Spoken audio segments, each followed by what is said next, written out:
আসসালামু আলাইকুম। আবারও চলে এসেছে একটা নতুন ভিডিও নিয়ে। আজকে আমি লোটের শাক বানাবো। এটাকে আপনারা কি শাক বলেন আমাকে জানাবেন। লোটের শাকটা আমি এইভাবে কুচি কুচি করে কেটে নিয়েছি।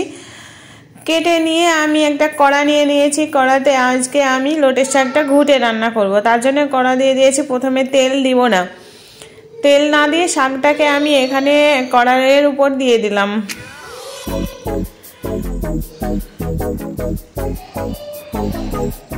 তারপর এখানে কাঁচা লঙ্কা আর রসুন মানে থেতো করে দিয়ে দিয়েছি। কাঁচা লঙ্কাটা ঝাল অনুযায়ী দেবেন, কিন্তু শাকে কাঁচা লঙ্কাটা একটু বেশিই লাগে। আর এখানে স্বাদ মতো লবণ দিয়েছি। তারপরে এখানে আমি একটু নেড়ে চেড়ে ভালোভাবে নেড়ে নেব।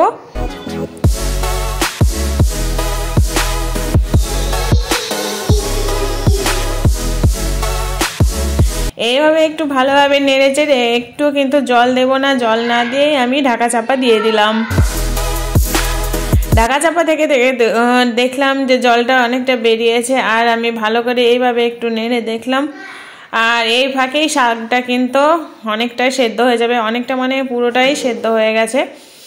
তো শাক সেদ্ধ হয়ে গেছে। এবার আমি একটা ঘুটনি নেব। ঘুটনিটা এই ডাল ঘুটানো ঘুটনি আছে আমার কাছে, এটাই নেব। এটা দিয়ে আমি এই শাকটাকে ভালো করে ঘুটে নেব।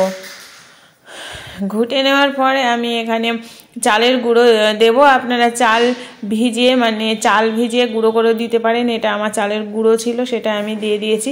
ভালো করে ঘুটনি দিয়ে লঙ্কার সঙ্গে রসুনের সঙ্গে ভালো করে আমি এটাকে ঘুটে তুলে নিলাম একটা বাটিতে।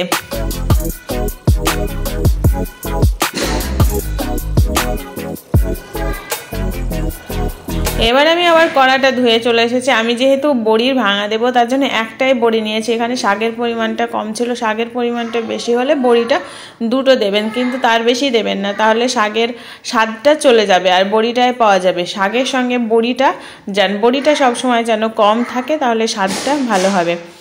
এখানে আমি সর্ষের তেল দিয়ে বড়ি, আবার আমি রসুন থেতো করে দিয়ে বড়ি যে মোটাগুলো ছিল সেইগুলো আমি প্রথমে দিলাম, একটু লাল লাল করে ভাজা হলো।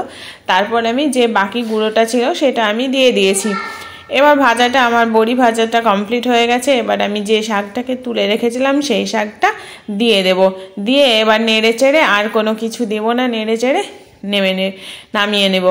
তো আজকের এই রেসিপিটা আমার কেমন লাগলো অবশ্যই আমাকে কমেন্ট করে জানাবেন। আর লাইক শেয়ার সাবস্ক্রাইব করার অনুরোধ রইল।